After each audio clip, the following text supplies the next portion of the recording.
You have been respawned.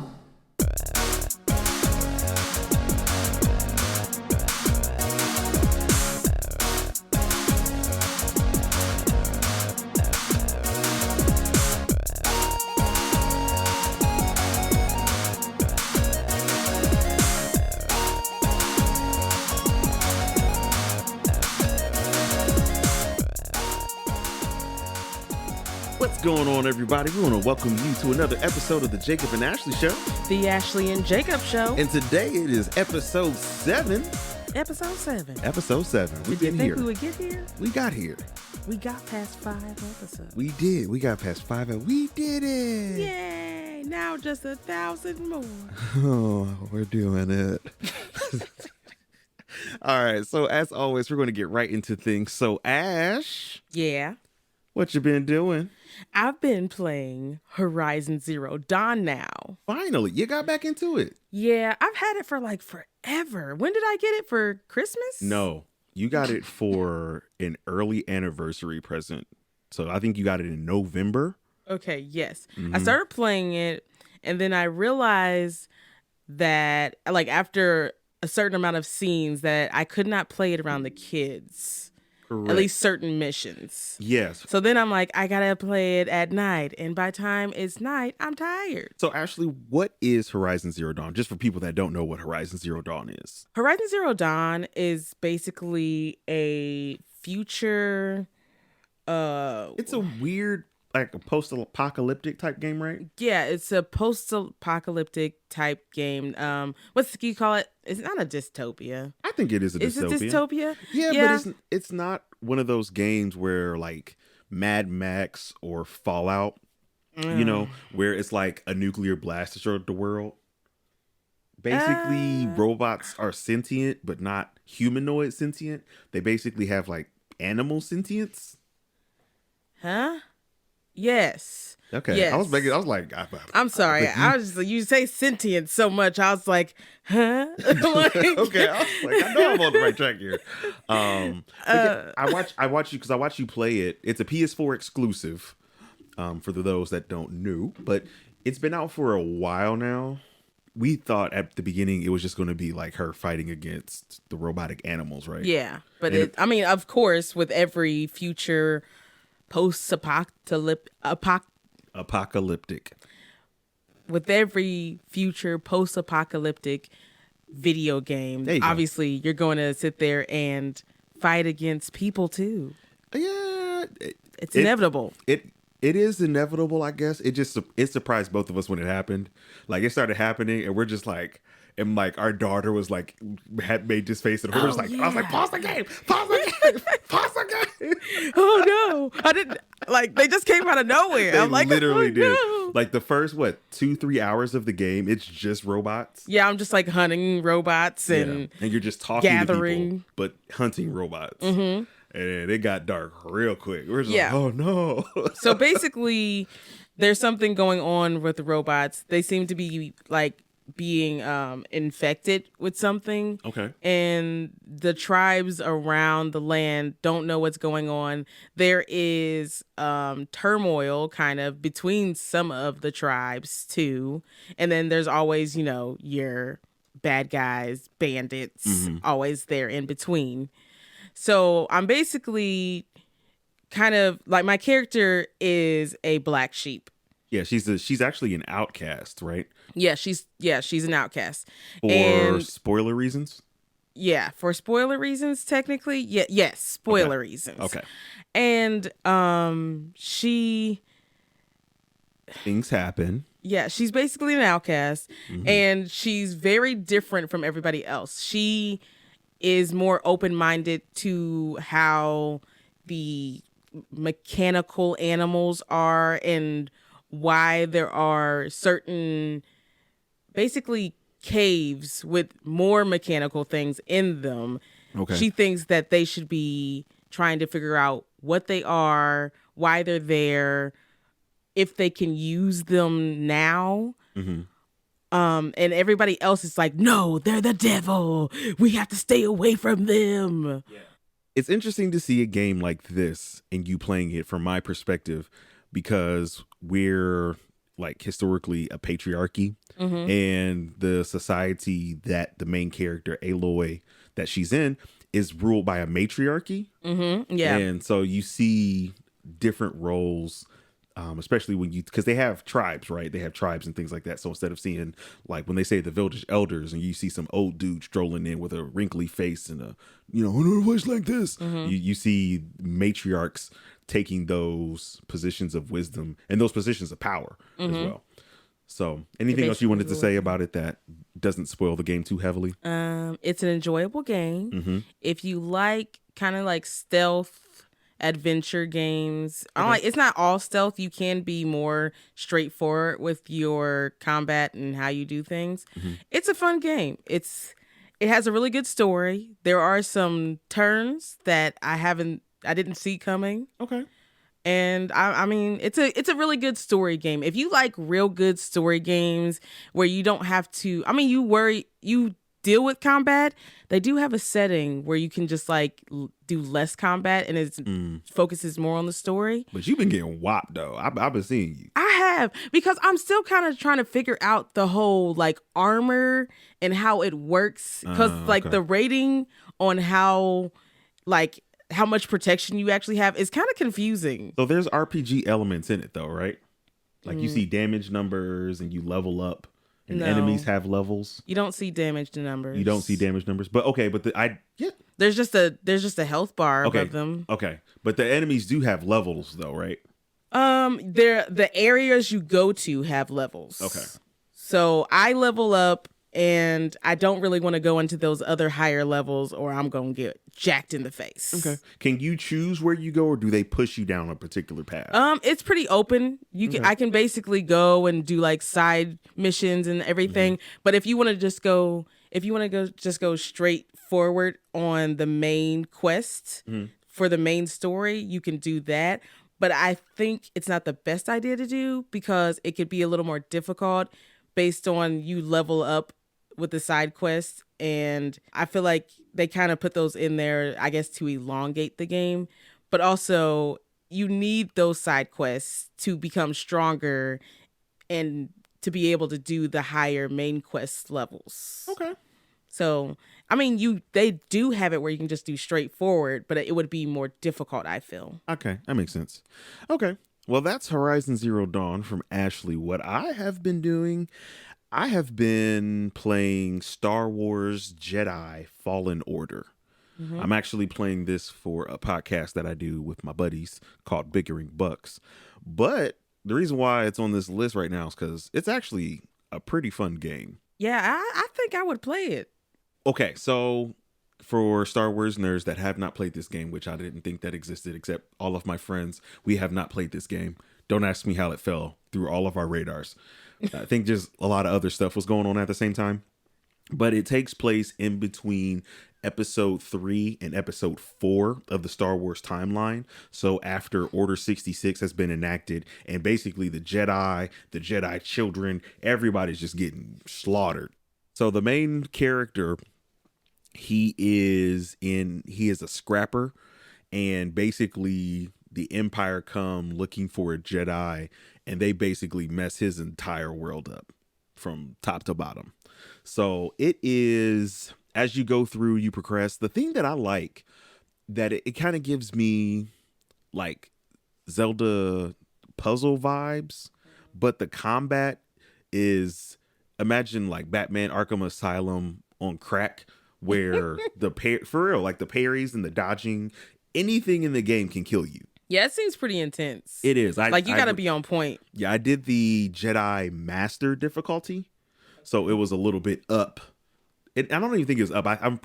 Everybody that I've seen from reviews, everybody's pretty sure Jedi Master is how they intended it, but they start like one level below that for you to choose. And then there's also like, I forget, Jedi Knight, I think too, or something. I don't remember. Whatever. But it's basically, I'm not on the hardest difficulty. I'm on the one right before that. Okay. In the initial difficulties. But for me, it's pretty enjoyable. I enjoy that even anything can kill you. Like they're not rats. They look like pig rats. They're like pig size, but they're rats. I don't know what they're called. Womp rats. I don't know the name. Anyway, they can kill you. Anything can kill you. Basic stormtroopers, rats, giant monsters, shrine guardians, everything can kill you. So you have to be You on said guard. shrine guardians? Shrine guardians. You know them big old metal monsters that I fight? Yeah, I'm sorry. I thought you were like making a reference. No, they're literally shrine guardians. Because it sounds like something that came from Breath of the Wild. I I'm know. like, shrine guardians. Yeah. You talking about the wrong game. Nope, I'm talking about the right game. Okay. So yeah, we're not talking about the Breath of the Wild guardians, but yeah. So anything in the game can kill you, and I kind of enjoy that. I enjoy that the game doesn't go above and beyond when it comes to gore. Like, even though you have a lightsaber that can cut through anything, when you cut down a stormtrooper, they still remain completely intact. It's just like how the movies have been and everything else. Mm-hmm. So it's an enjoyable game. I'm still playing through it. I think I'm maybe 8 hours in it right now. Yeah. So I'm not that far in it. But yeah, it's a fun game. Star Wars Jedi Fallen Order. Check it out if you have the time. Yeah, it seems like an enjoyable game. Mm-hmm. So I was just going to say that I thought that this particular Star Wars game seems actually pretty interesting, a lot more interesting than all the other ones I have seen. I've watched my brother play, like, you know, the Star Wars Online game. Mm-hmm. And then the one that you were playing that was on PS3, they like remade it. Jedi Outcast, I believe. Yes, I saw him play that, and I just never was that interested in Star Wars game. They just seem so stiff to me. To be fair, it is really hard to make a good Star Wars game where you're playing with a lightsaber. It's really hard. I know, but this one, they seem like they almost hit it straight on the nail. Have you ever played Head. Force? Have you ever played or seen somebody play Star Wars The Force Unleashed? I don't know. It was pretty darn close to being a really Are you perfect... talking about the online one? No. It was another game where you're playing in between episode 3 and episode 4. And you're playing as Darth Vader's apprentice. How old is it? It's old. It's like PS3 old. Like, was it on PC too? Probably because it's on PS3. Then But I probably saw my brother play that one too. Yeah. I don't know. He probably would have been older by then. I don't know. I used to watch him play a lot of different Star Wars games. Okay. But I was never interested. And this one seems more interesting. It seems more like a Star Wars adventure type game. It is. Like the world is more open. Oh, that is a big thing. The game is almost like a Metroid style game. So you can actually kind of plot your course and go do things and see the world. And they really don't put, like, there's story points, but they don't really push you in a hard direction. Yeah. So from the onset, like they give you 2 planets to go search. Yeah, it kind of reminded me of like a Horizon Zero Dawn type game. Mm-hmm. Like, I was just like, I like that openness. Yeah. But I don't like games that are just like, you know, it's like super straightforward. Like, you got to figure all this stuff out and you got to go this way. If you don't go this way, you're not going to get to the next point. You know, That's kind of how that other Star Wars game was. Yeah, I feel like it was very linear. I think that's the word you're looking for. And this, you get to unlock abilities and then do different things. And I honestly don't know a lot of the times which way I'm going. And I think that's a good thing. Like, I get lost in a good way. Yeah, So. I like it. Okay. Well, that is what I have been doing. And that's Star Wars Jedi Fallen Order. We're going to move on to our next segment, what we've been co-oping together, working title. And we got to talk about it. Ashley. It's hard not to. It's hard not to because we are so invested. And if you don't know what we're talking about because you're new, we're talking about WandaVision. Yes, the finale. The finale. As always, spoilers ahead. So if you want to skip ahead to the timestamp below, please go ahead and skip ahead now. You have been warned. Yeah, we going to talk about this freely. Freely. Starting now. The series finale was a tear jerker of an episode. It was so many things all wrapped together. And it made me feel so many ways. It sure did. About I watched the future. You watched the show or me? No, I watched you. You So let's talk about it. So we talked about let's start with Agatha. And I remember last time I was talking about whether or not I truly believed Agatha was the villain because she was a mentor to Wanda in the comics. and they completely flipped that. Yeah, I mean, I just felt like she was like a side character villain. She definitely was a side character villain, but the fact remains is that she was a villain this time around, like full blown. Yeah. Whether or not she had good within her, I assume, and again, more spoilers, because she had the dark hold. So, and the dark hold is basically absolute power that corrupts absolutely. It's basically like... It's very evil. It's basically the worst book in Marvel Comics. For a little bit of backstory, it was in Marvel's Agents of S.H.I.E.L.D., if you ever watched that show, but they retconned Agents of S.H.I.E.L.D. to basically be like, yeah, it's set in the multiverse. It's not in the MCU anymore, which makes me sad a little bit. But, so that dark hold is not the dark hold in the MCU universe. Anyway, so Agatha has the dark hold, and it's possible that she's been corrupted by that. As I said Possible. Yeah, she was straight evil. Yeah. I'm saying that we don't know what her real nature was leading up to this and whether or not the Darkhold actually corrupted her. Well, I mean, I guess so. It kind of gave a lot of, hints that it did because, when they were talking, when she was tied up to the stake, her mom was like, you've been practicing dark evil. And it seems like that's what it was. Yeah. For what it's worth, Agatha at least did teach Wanda how to use runes. So yes, that's a thing. She did. She taught her a couple things. Like, thank you. You gave me a little crash course in being a witch. I did notice that Wanda was missing a couple times. I was like, why is she missing? I was like, Wanda never misses.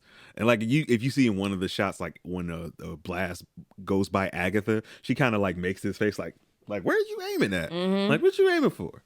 So, but that was really interesting when she finally defeats Agatha.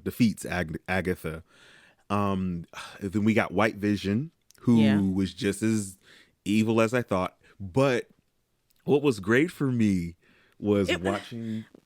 Go ahead. White Vision doesn't seem like he's evil. No. He's just programmed to be that way. Correct. But do realize that the Vision basically imparted his consciousness and memories back into him. So we still got to work that out because at the end of everything, he just flew away. He just disappeared. He was just like, I'm Vision. Goodbye. Yes. I am Vision. Yeah, it kind of, but at the same time, I feel like he said he was Vision, but he's not really Vision. Because if he was really Vision and the real Vision felt strongly for Wanda. Hold on. Stop. Because you're saying too many visions. I'm sorry. And I need you to clarify which vision first of all, which vision are we talking about? White Vision. We're talking about White Vision. Yes. Okay. If White Vision was really the original Vision, or even just like he has all his memories, his emotions, Vision, I feel like he wouldn't have just flown off because he felt so strongly. The original Vision felt so strongly for Wanda. Why would you just fly off instead of going to her? Okay. So here's the thing. You got to remember, imagine White Vision is you can't think of Vision as a robot. I think that's the whole thing with I'm not. Vision. You have to think of Vision as a person. Yeah. Because Vision also is a synthezoid, there is some rule bending. So imagine White Vision is in a really bad car crash, right? He has to get his arm amputated, like his arms and legs are amputated, and he loses his memory. They find a donor and attach new arms and legs to him, but he has lost his memory. Is he still the original Vision? Well, he lost his memory, but then I'm saying if he was a human, you would still say, again, because remember, this is the thought experiment that him and the reality, the Wanda reality Vision had, right? So you got to think about it in human terms. They were talking about it related to a tree, and they're relating it to themselves, right? But for all intents and purposes, and our purposes, that is Vision. You know what? Now that I think about it, he imparted his memories. Yeah, I don't know if he not his emotions. And I don't even know if he imparted his memories or if he just brought that Vision's memories back to him. Because remember that How would he Vision, do that? Remember the alternate reality Vision. He could only remember up to them being in the house. He didn't have any memories before that. Right. So he didn't even know that he was an Avenger. He didn't know anything. So how did he impart all those other things? Yes, I don't think he actually imparted, because I saw a YouTube video. I was just saying, like, they sent the flashes and it was showing like things that had happened to him. That's what I'm saying. I don't think he imparted the memories. Basically, if you know anything about computers, when you delete something from your computer, it's technically still there. It's just overwritten. So there's ways to actually recover data that has already been deleted from a computer. So even if they wipe all the data and all the memory's still there. And Vision is a very complicated synthezoid.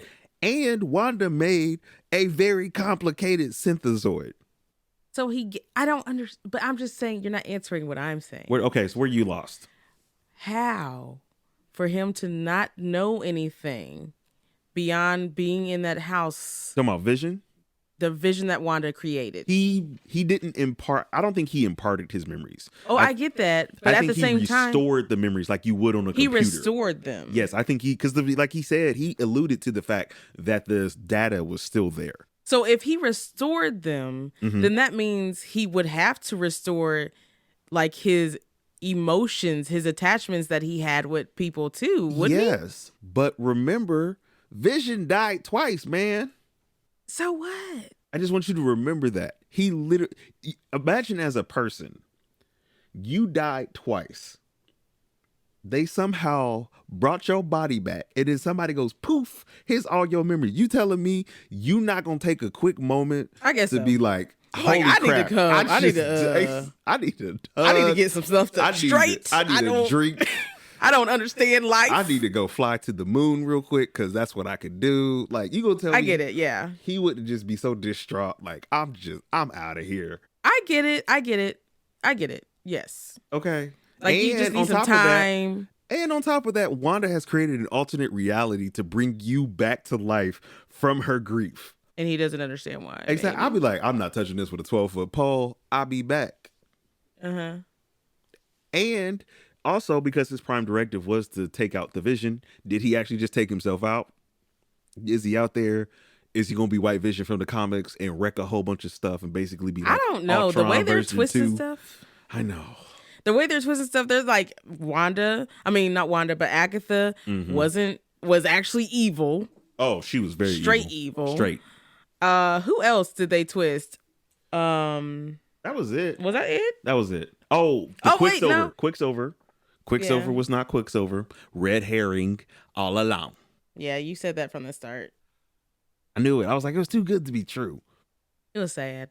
I wanted it to be true because I just really want some good X-Men, like some real good, like as good as, the Avengers.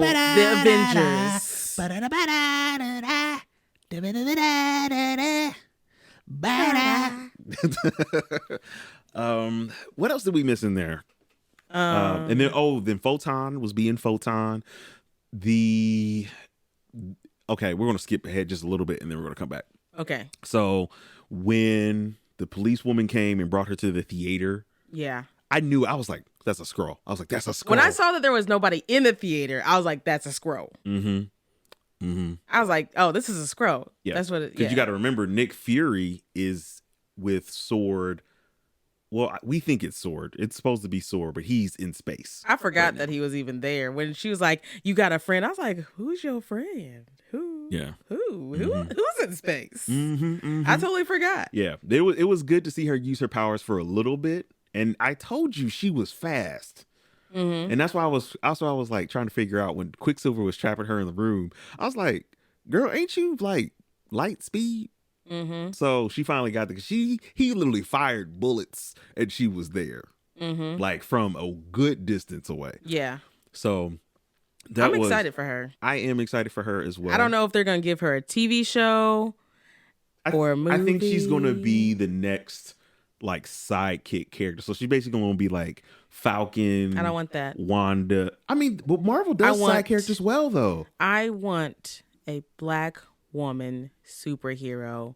Main character, not sidekick, not side character. I want me a Black woman Black Panther. First of all, that's already happening. We'll have to talk about Black Panther. Oh yeah, I forgot about that. Yeah, I forgot, but that's just okay. Yeah, I said we'll have to talk about Black Panther on another episode. on our thoughts on that. But as I said, you already got Black Panther coming, so stop it. Okay, I forgot.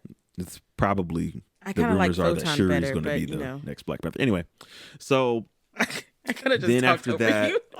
the hardest scene in the entire show was Wanda putting the kids to sleep for the last time, thanking them for choosing her, talking to Vision, and just like having to accept and move on with her grief. Yes. I mean, I don't know. For some reason, I've just felt really disconnected to these moments. Maybe because I knew that they just weren't all real. I just couldn't. I don't know. For me, I just couldn't have that emotional connection that you had. First of all, you don't cry in movies. I do, You but it's didn't cry usually when like when people die and they've built up like a super I'm sorry. emotional relationship. Vision and the kids died. To me, they didn't die because they weren't really real. They weren't even alive. They were just a figment of her mind. That's how I saw it. So I didn't take them as really dying. When it comes to alternate realities, they existed in the reality that she created. I'm just saying, I just couldn't see it through her eyes because she had emotional attachment to them because she created them. I've never been able to create some people and then lose them. That's not how life goes. You created 2 children. It's not the same thing because they're real. They live and breathe. To her, they lived and breathed too. They could pick up things. The alternate reality Vision was literally fighting the real Vision. Yes. That's how real they were. She literally created millions of dollars of vibranium and synthetic tissue out of her grief. I'm just saying I couldn't find the connection to feel that separation that she was feeling. Okay. It's just weird to me. I don't get it. It's hard. It's about the fact not finding it. It's hard to. They've done this in like other movies as well. Like I think, as a matter of fact, Agents of S.H.I.E.L.D. had a run like this where the characters get trapped in VR and they have VR lives. Mm-hmm.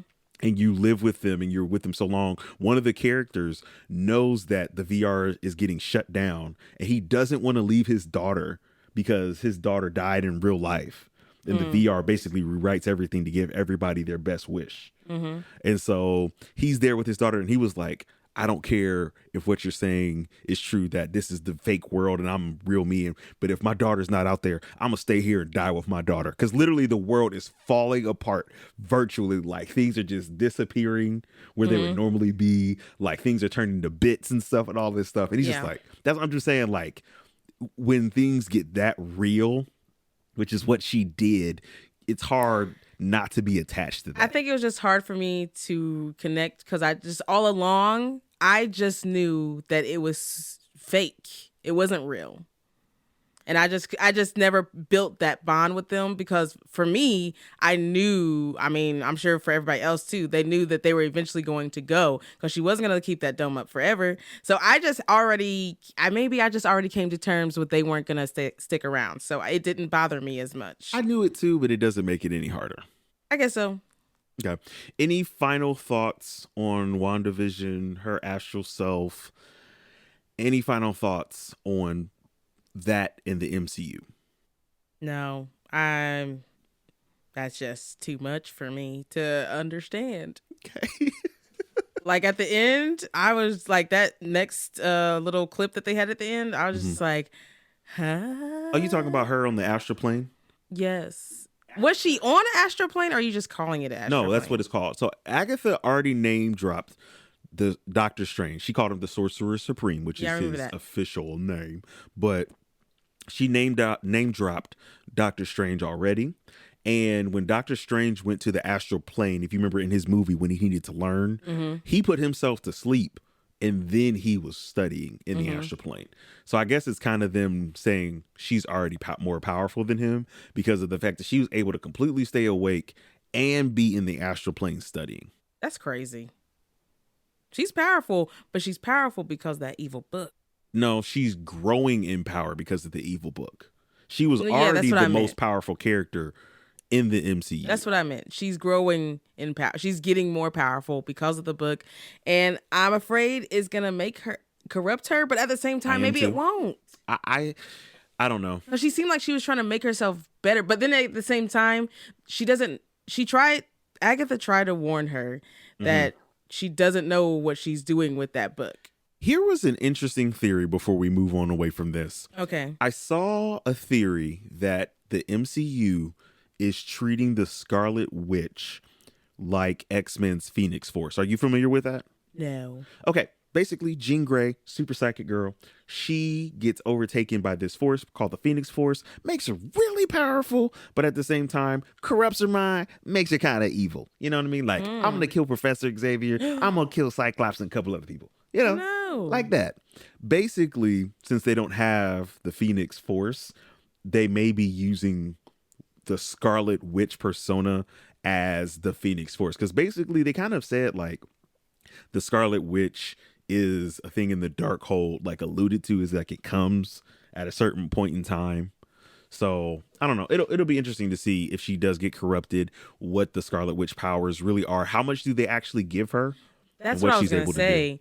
I was thinking because how they twisted on Agatha, I was thinking maybe they'll make the Scarlet Witch evil because of all the corruption in the book. Because the book, it seems like it inevitably makes you evil, like the ring. Well, it's that old adage, absolute power corrupts absolutely. Yeah, but like the ring from Lord of the Rings, it seems like it's inevitable.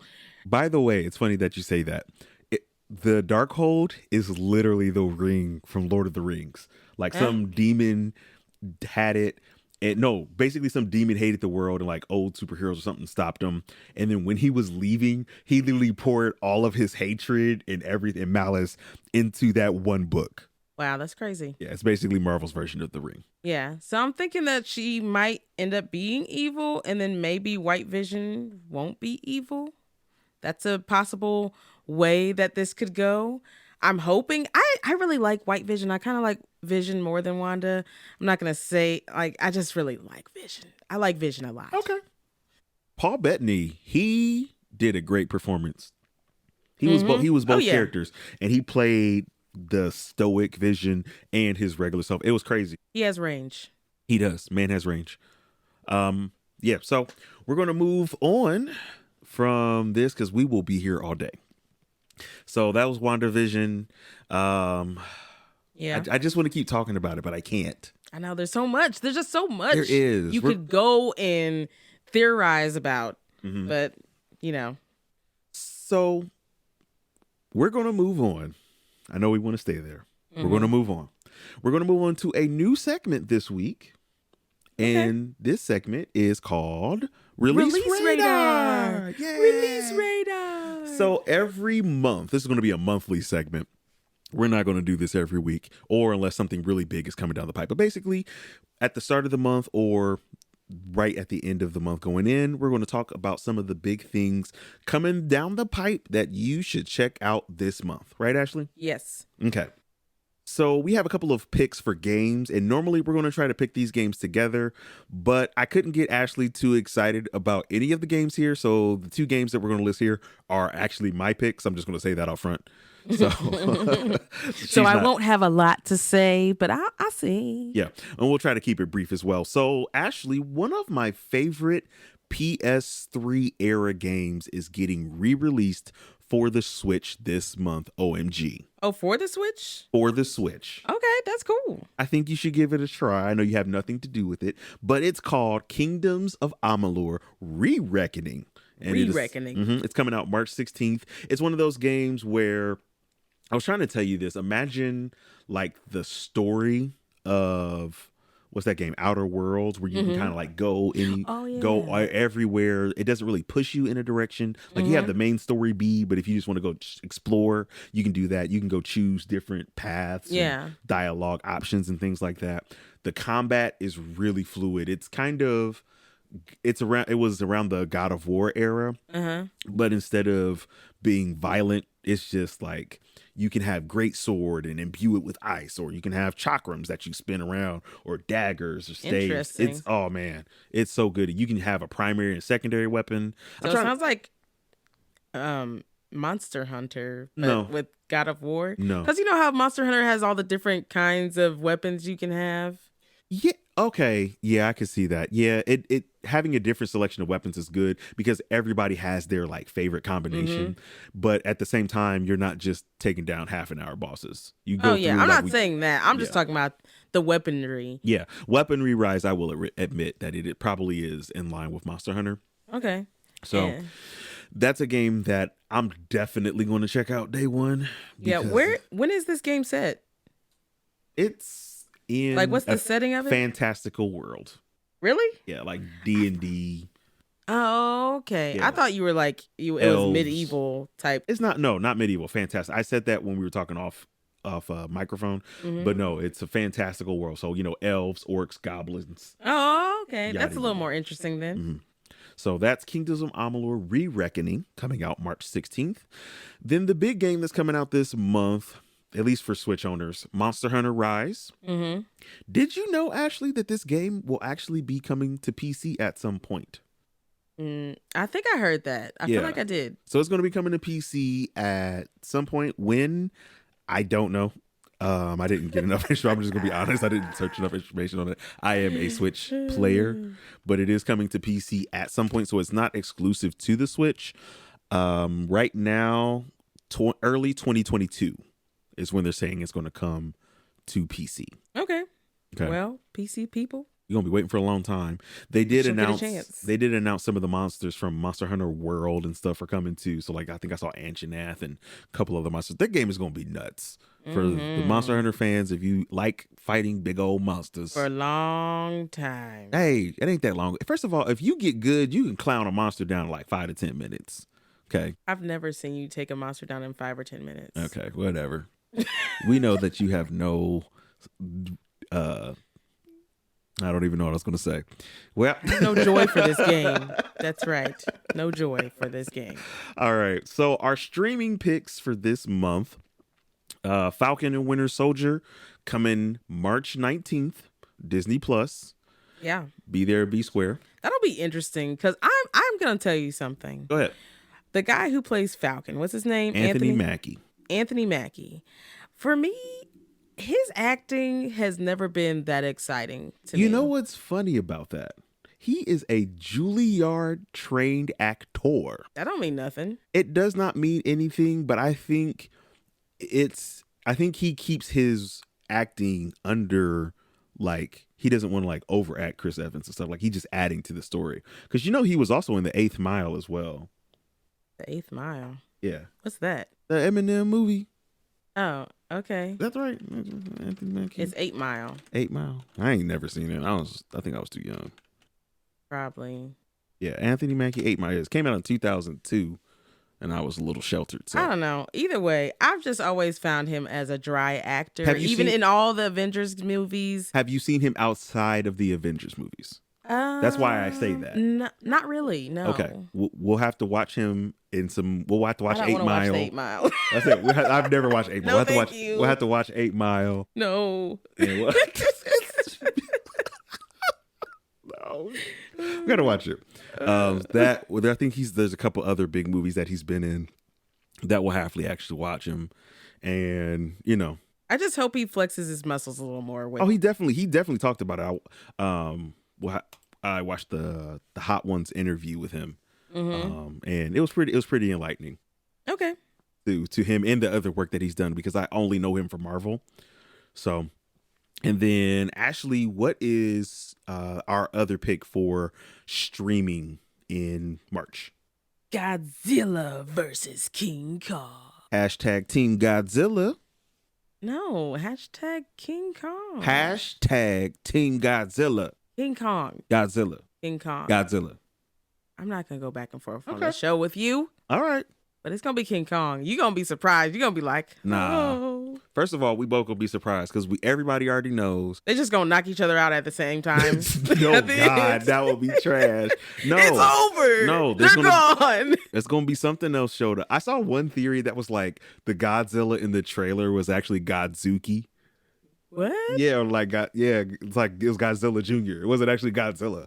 They were like, because Godzilla. He does look a little different. Because Godzilla is supposed to be much taller than King Kong. So there's one thing that's like the actual Godzilla is going to show up, or Godzilla and King Kong or have to team up. That would be horrible if there was two Godzillas. Sounds like lyric. What? I'm like, I hope King Kong. I hope it's. I hope that King Kong wins. I might cry if King Kong dies. I just want you to know, I have a very strong place for gorillas in my heart. Oh, gosh. You know, if you ever seen Gorillas in the Mist back in the day, it's very sad gorilla. Or Mighty Joe Young, all those sad, misunderstood apes. I hope King Kong gets his butt beat. I don't care what you hope. All right. You'll be wrong. All right, and Godzilla versus King Kong is coming out March 31st. That's right, March 31st. Now, we got one for all of our Magic the Gathering buddies out there. For the small amount of you. Hey. That are out there. I love all 9 to 23 of our viewers, okay? I appreciate every single one of you. Okay, if you leave me a comment on the comment section below on this video, I shout you out next episode. That's how much I appreciate y'all. Okay. Yeah. We honestly, even if I was getting 0 views, I'll probably still be doing this. We would. But I enjoy it. But I appreciate all 9 to 23 of you. Okay. Thank you so much. So for the Magic the Gathering fans out there, you should probably already know about this. Again, I don't, because I'm like just a little bit detached away from Magic the Gathering right now because of the pandemic. But sometimes these releases just sneak up on you if you aren't really in there. You know what I mean? Time Spiral Remastered is coming out March 19th. The reason why this is so big, the 3 Time Spiral blocks are being crunched into one giant set. It's going to be a nice draft set. It's basically like the Masters, like, you know, the modern Masters and stuff like that. That's what they're doing here. Okay. Mm-hmm. So what they're doing that's going to be so sweet, not only are you getting a bunch of reprints and stuff like that, which as Commander players, we love to see the reprints, right? Yeah. Every booster pack is going to have a slot for a special card that's going to have the old school art. And they're going to have, now these are new cards though. So it's like, they're showing here like Treasure Cruise, Restoration Angel, Mystic Confluence. These are cards that have been reprinted in like the last 4 or 5 years, but they have the old school art. So for like the old school Magic fans out there, you're going to get some old school art from new cards. I guess so. I mean, if there's a audience that likes the old school, I mean, I know there is, but there always is. And just I always like seeing the twist on the card, like the twist of art. Like a different change. That's what I'm saying. So they're also going to have art that fits in the old frames as well from those new cards. Okay. All right. So, but yeah, that's coming out March 19th. The previews actually just wrapped this week. So, well, last week when you're listening to this. So I'm excited because I'm always excited for these master sets because they're always a really fun draft experience. Even though we won't be able to draft, like they still have good cards. And for people that try to game on not that big of a budget, it brings card prices down in the secondary market. So that's a good thing as well. Yeah. Yep. Yeah. So are we going to just move along? To last week in nerd news. Last week in nerd news. I'm going to be your echo. Okay. So just like last week, there's a few things going on. This segment will be as long or as short as we need it to be based on what's going on in the nerd landscape. Yeah, the nerd news landscape. Okay, we're going to kick it off here with the Xbox. The marketing boss says nothing coming soon on major game announcements events. Yep, and we pulled this one from IGN. Yes, I'm going to tell you, this is one reason why I don't like getting new systems straight out the gate. At launch. Yeah, I don't like it because most the new systems, they don't really have that many games to go with the new graphics and just the new system, period. Yeah. So I'd like to give it like a good year before we jump in there, maybe even a good year and a half. Yeah. Now, this is actually IGN's source. Was actually Aaron Greenberg himself on Twitter. I think somebody was reporting that Elden Ring was going to be showcased at March 23rd or something, on March 23rd or something like that. And Aaron Greenberg on Twitter at Aaron Greenberg, and we'll try to put the tweet here. But he said, just to set expectations, this is not happening. There are always things we have in the works, but nothing coming soon that would feature game announcements or world premieres like this. Yeah. So basically, I mean, here's the thing. I think Xbox is recuperating. I think that they are stocking up their arsenal. And I think in 3 to 4 years, they're going to be a powerhouse. They bought the same company that just did Outer Worlds. They bought, I think, Ninja Theory? I think Microsoft has actually purchased a lot of major. They bought Bethesda, so the people that's doing the studio that's doing Deathloop. Yeah. They own that studio now. Yeah, I heard. Because when they said that I can't remember what happened when they bought Bethesda, but I know some people with a certain game they make were very sad. Yeah. I can't remember what game it was. Skyrim. Skyrim. The Elder Scrolls series. That's what it was. And Fallout. That's all over there. So it'll be interesting to see what their long-term strategy is. But I know for PlayStation, they're going to own the next couple of years. But I know they have to be sweating buckets for whatever Microsoft has coming down the pipe, because it's got to be monumental. I hope so. Unless they just got blanks in the chamber. I don't think you put out a major powerhouse of a console without something to back it up soon. Now, their Game Pass, if you just didn't, here's the thing too. They lost the last generation. They did not sell as well as the PS4 did. So their Xbox Game Pass is basically enticing a bunch of people over that have never played. So if you haven't heard, you get an Xbox Series X or Series S, and they have Game Pass, which basically gives you access to an entire library of games on both PC and on your Xbox. Yeah. So I'm not surprised at what they said or how they said it. This for me was fully expected because they haven't had the good first party support in a minute. Unfortunately, Halo got put on the back burner. And even with the PS5, there's not much out right now. I honestly enjoy the launch. Like if something comes out at launch, getting something at launch, because it helps you really just focus on a few set of games. Like I honestly don't think I would have played Breath of the Wild if I bought the Nintendo Switch 1 year later or 2 years later. Yeah, I understand that. Well, I mean, I technically kind of did. That's because I got the Switch, I think, within 3 or 4 months of launch. That's true. But I mean, I don't know. I think there's just the whole fact that it's not that I enjoy the release of the systems or whatnot, but I just feel like the best games don't come out at launch. Like majority of the time. I mean, that's the truth. But if that was the case, you would be waiting 5 years to buy the Switch. That's not true. There's a lot of games that came out that I really liked, that I liked more than what, like, you know, the beginning of the Switch, all the indie games that were out were straight trash. And I was like, I don't know if I'm... A lot of them. I'm not going to let you go on record and say that. Okay, look. A lot of them were. I'm not going... Don't tell me that a lot of them were. First of all, a lot of the games on the Switch right now are trash because they're releasing too many games. They are true. They just let anybody release whatever they want. Again, that's a whole nother topic for a whole nother day. So we just going to cancel that, which is going to move us to our next segment. How dare you just rip me off? Just like, no, Ashley, shut up. It's called a segue. Okay. That was a segue? Yeah. I felt more cut off, but okay.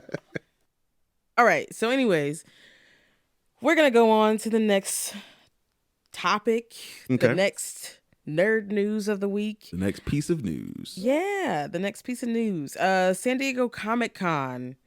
It is being canceled. The physical event. I mean, we're not very shocked about that. Along with, you know, E3 and the Anime Expo. They're all canceled. Is that a shock?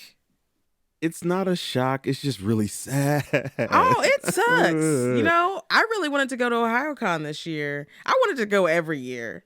Okay, but this year I'm certainly not going at all. Not gonna happen. I just want to bury my face in my hands when I talk about this because Ashley and I are finally in a position to go together. And yeah, just not being able to go, just having to wait longer. And the other thing is too, is that while these events are being canceled, some events aren't going to come back. Like E3 may not come back. E3 was already dying before the pandemic.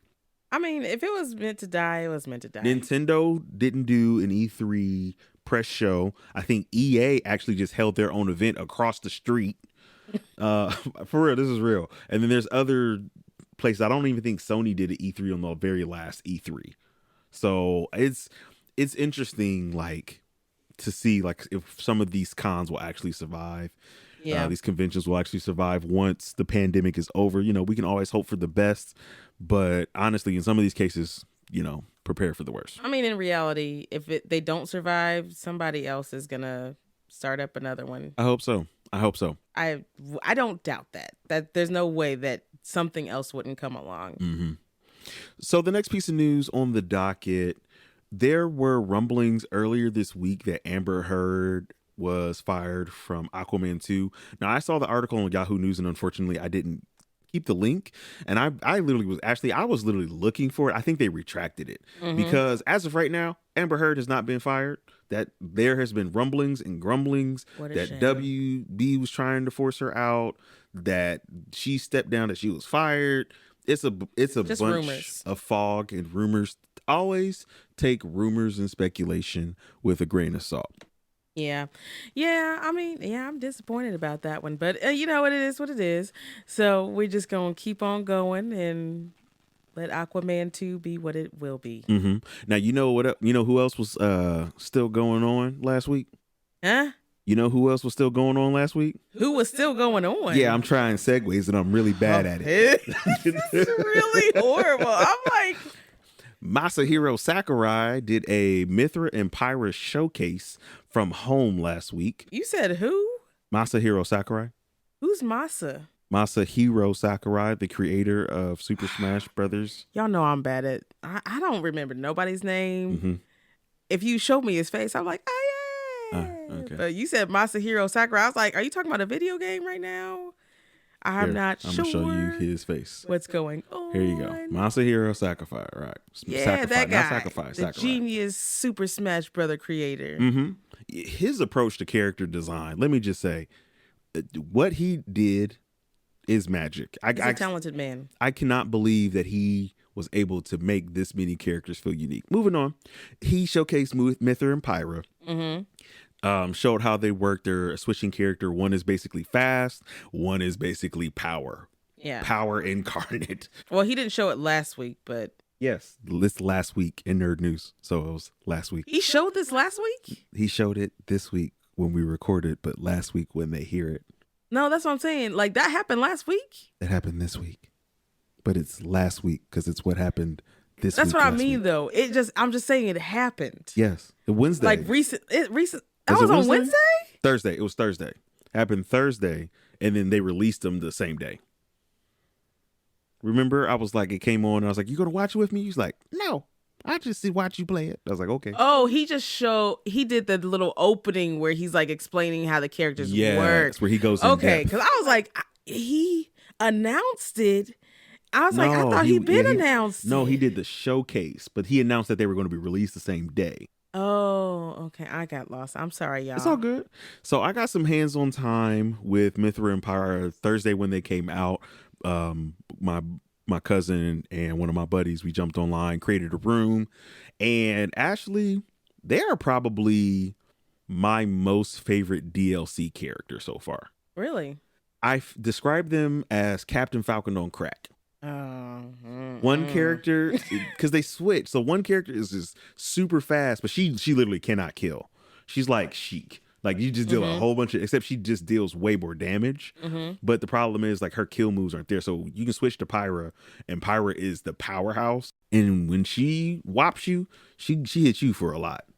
Okay. So they're both pretty fun characters. I have a lot of fun. I don't know if I'm going to actually switch mains because right now I kind of have like Snake and like 5 pocket mains. I got Snake, Dark Samus, I got Captain Falcon, and I feel like I'm missing. Oh, I got Falco, and I feel like I'm missing one. Oh, Roy. I got Roy. So does she move as fast as him? Mithra does. Maybe faster. Her ground speed. I would never play. I would. Her ground speed is insane. But Pyra is like a heavy. She is slow. Really? She's slow. You got to try. I told you got to try him out. I was trying to get you to play I will, but you talking about she's faster than Captain Falcon? I'm like, I could barely control Captain Falcon. Then you would be a Pyra. You would be a solo Pyra player.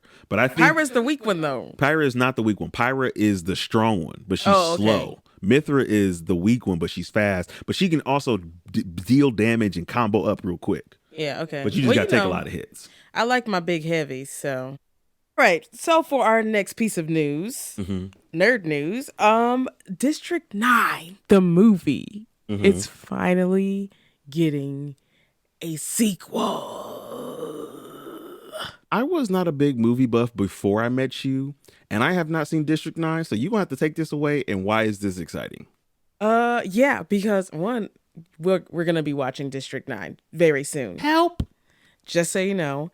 But it's exciting because when the movie came out, I don't know how to explain it because I'm thinking because the movie, it just gives you so many different emotions all in one movie, and it's over this crustacean type character / alien. It's an alien movie? It's weird. It's kind of set to the near future, but it's about like this alien ship came and it got like stuck here. And the aliens got stuck here. It like had like a whole colony on the ship. What? And they got stuck on Earth, but it's like it takes place in South Africa. So they got stuck in South Africa, and they basically made districts for all these, like district slums for all the aliens. And they basically don't go outside those slums. The aliens don't? Yes, because no one really.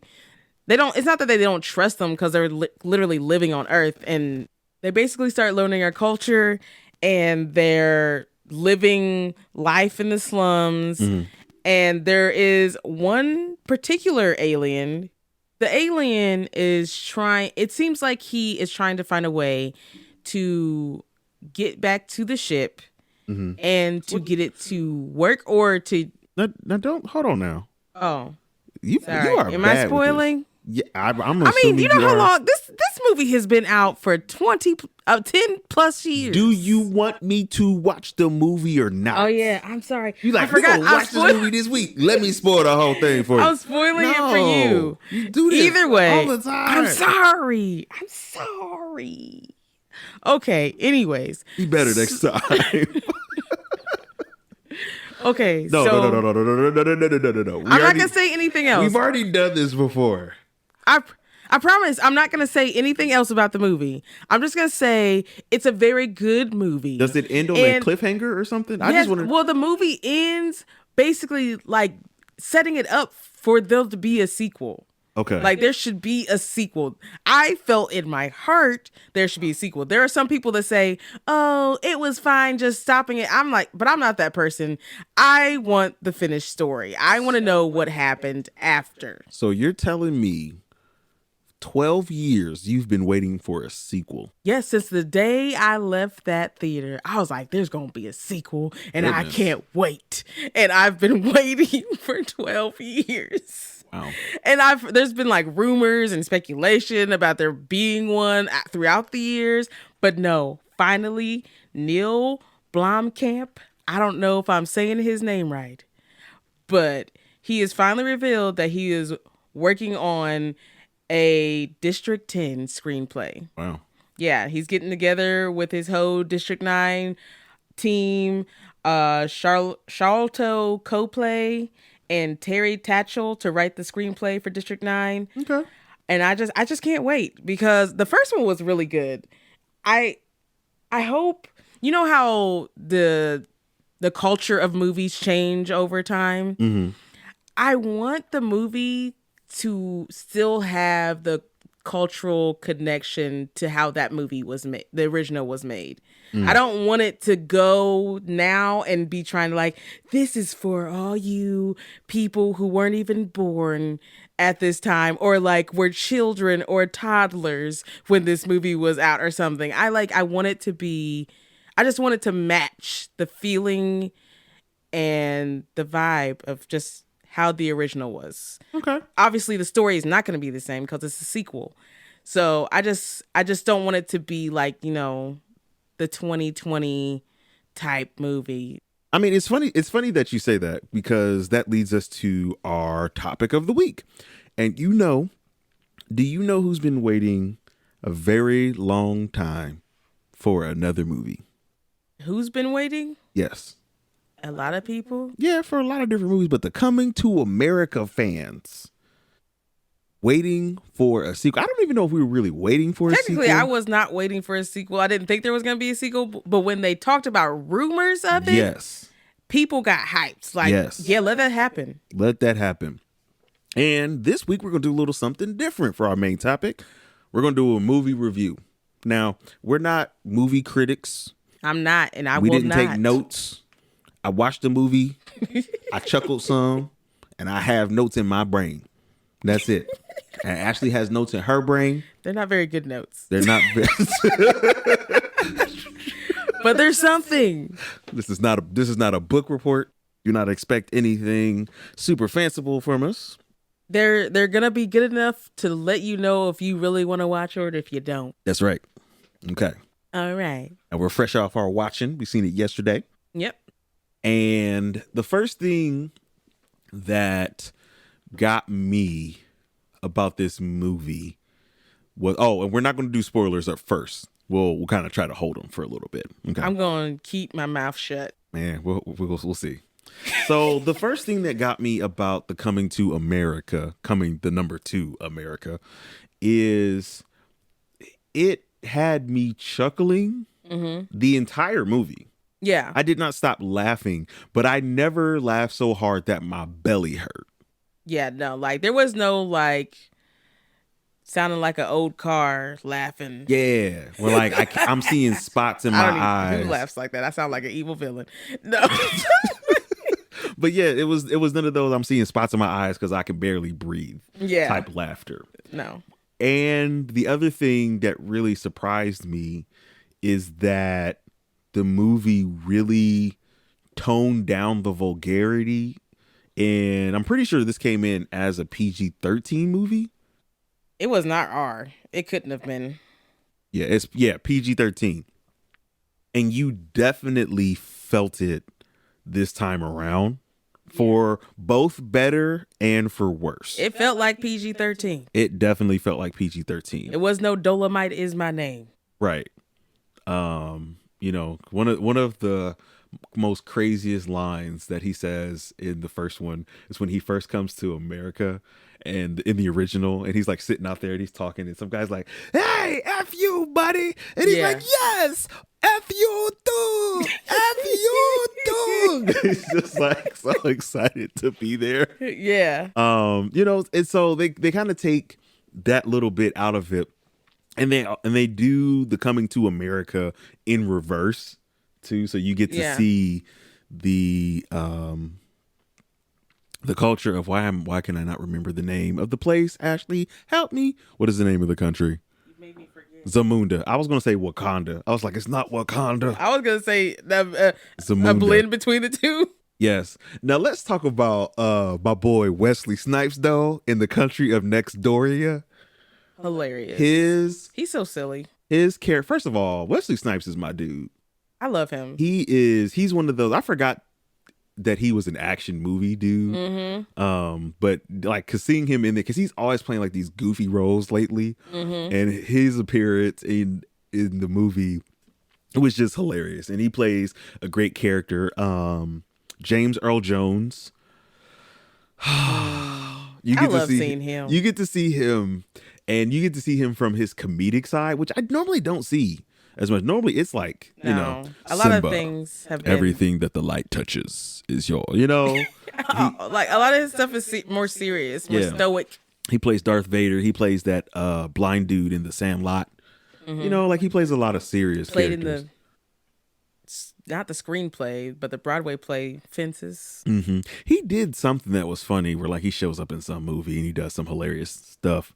Seeing everybody get to do a little bit of comedy, that was really fun. You know, I think, like I said, for me, it was just interesting because the whole movie was just chuckle funny. Yeah, it was chuckle funny, but not belly funny. Yeah. Overall, and here's where we start to get into spoilers. So once again, we'll leave a timestamp below for you to jump ahead to our final review.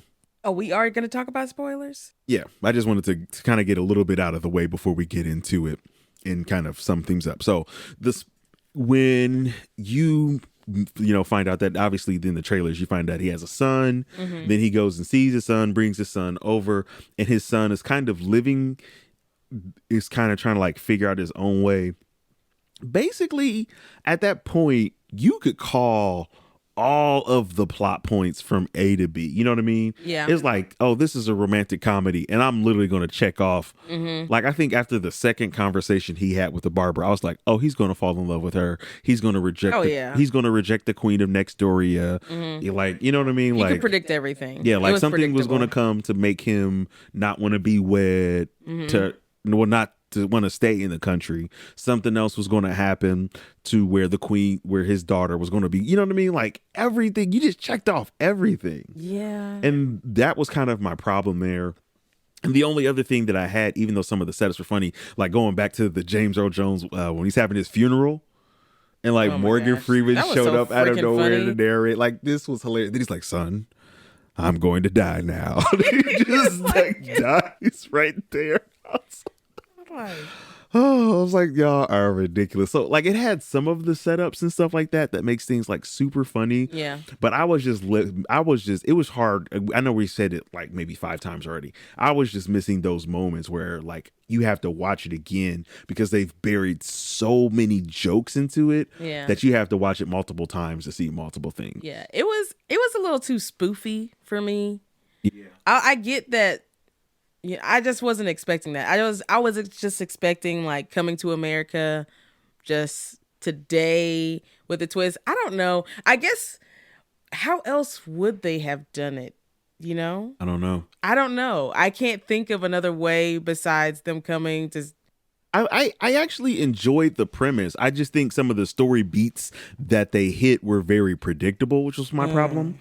I enjoyed the fan service though. So like, yeah, every character that was in Coming to America 1 that was still alive made it, including the little girls that was named, my name is Peach. You know what I'm saying? Like everybody had their little moment. Yeah, I enjoyed that. I really did. I enjoyed like all the callbacks to Coming to America, but I just felt like the premise of the movie was a little forced to me. Yes, agreed. And I just didn't enjoy that part. It was kind of hard to take because I'm just like, oh, it's so great for those original fans of Coming to America. Very great.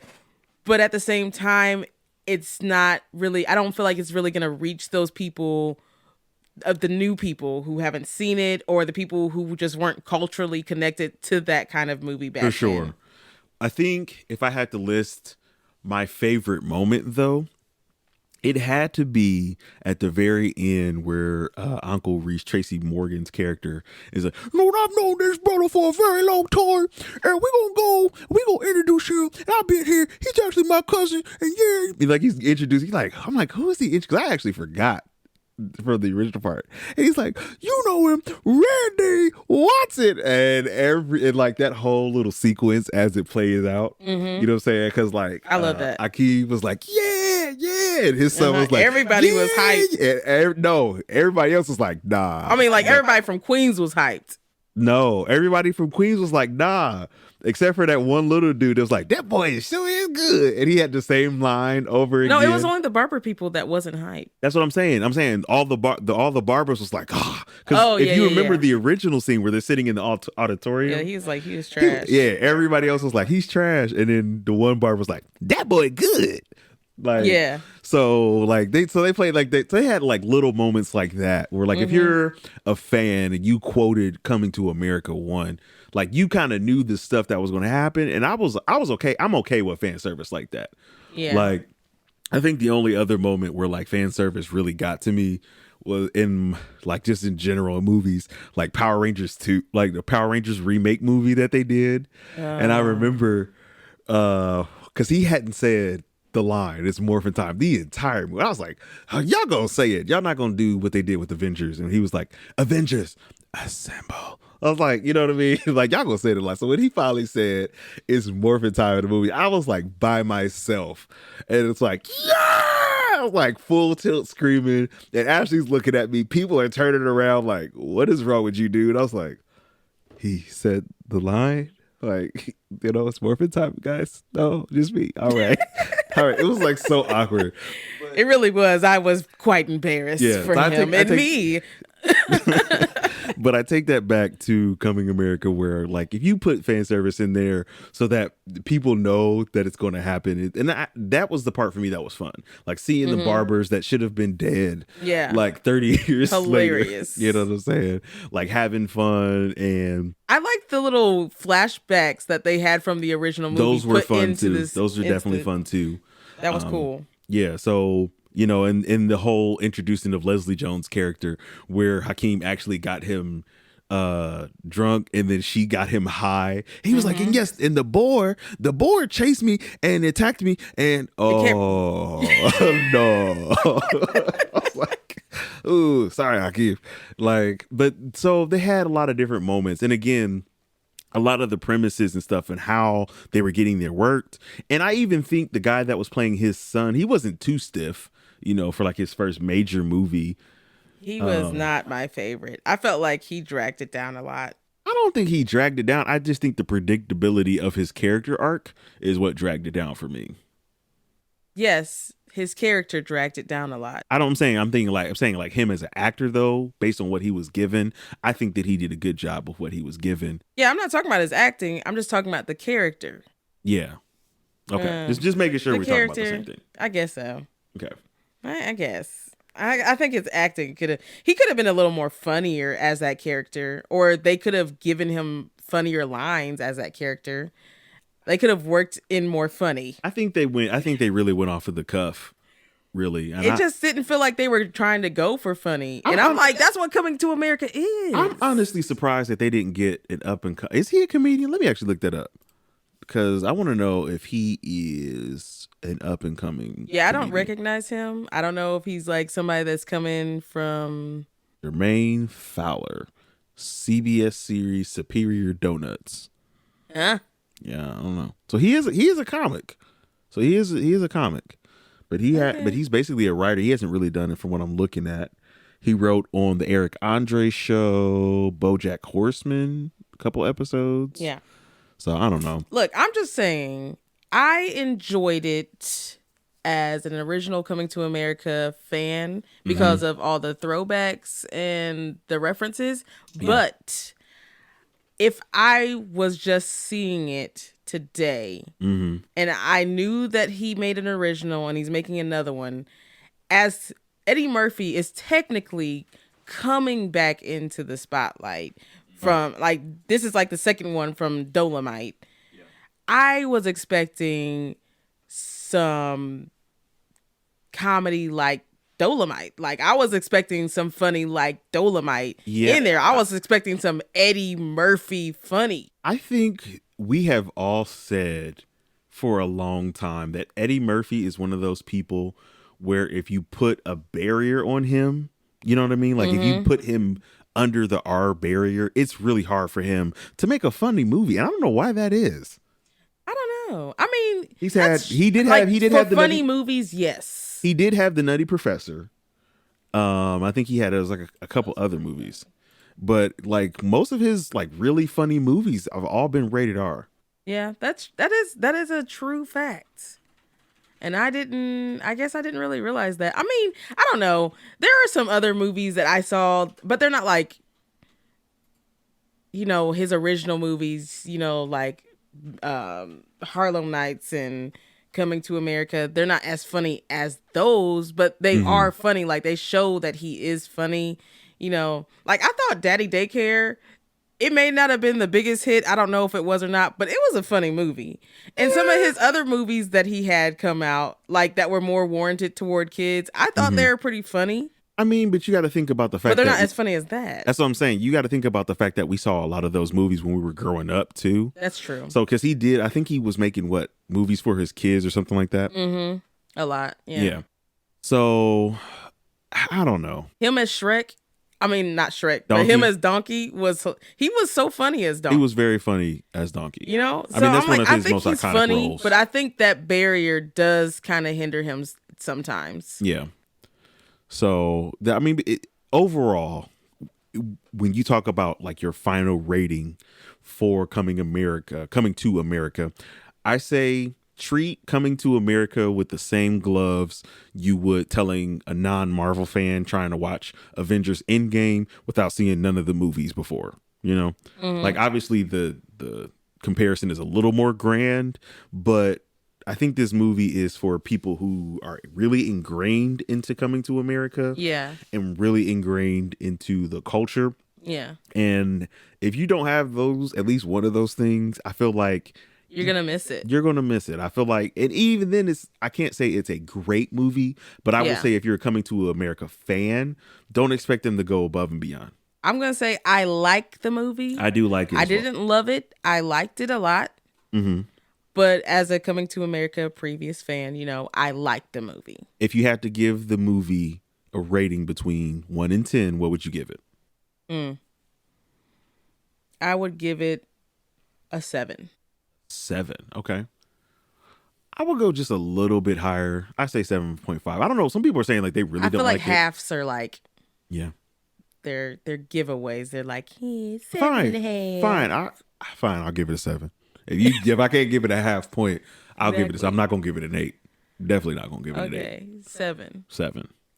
But even my roommate, the one who showed me Coming to America in college, he was not that big and keen on it. I saw him throw up a Facebook post earlier today, and he was like, "Nah." There's a lot of mixed. I've seen a lot of mixed opinions about it. Like some people are like, "I love it." I'm like, I wouldn't go that far as to saying I love it. Yeah. And then there's some people that's like, I hate it. And I'm like, I wouldn't go too far on the meter on either side. Actually, I'm going to rewrite it. I'm going to give it an 8. I will give it an 8. If I can't give it a half point, I'll give it an 8 because it at least kept me laughing the entire time. And if it was on TV, like if I was just scrolling channels and I seen it on TV, I would not turn the channel. So I'll give it an 8. I'll give it an 8. I keep with my 7. You keep your 7, that's fine. I just want to stand on where I personally feel about the movie. I'll give it an 8. You do you, boo. Thank you, baby. It was a good movie. I mean, it was a good movie. I liked it. I enjoyed it. I enjoyed seeing the old faces that we had seen in the past and everything. And I laughed. I enjoyed it. It was an enjoyable night to watch that movie. Yep. And I was enjoyed. I was enjoyed. You were enjoyed? I don't know why I kept saying it because I'm like, why did I say that? Enjoyed to watch this movie. Yes, I was. Blink twice if you are being held captive. You can't see me blinking. All right. Well, Ashley, this brings us to the end of another show. Anything you want to tell the people before we go? I just want to tell y'all, you know. She's deep in thought. It's about to be a serious show. I just want to tell y'all. What do you want to tell them, Ashley? To just like and subscribe. That's right. And hit that bell button for notifications of when our next episode will be released. Well, this has been episode 7 of the Jacob and Ashley Show. The Ashley and Jacob Show. We thank you so much for watching, and we hope that you have a great day.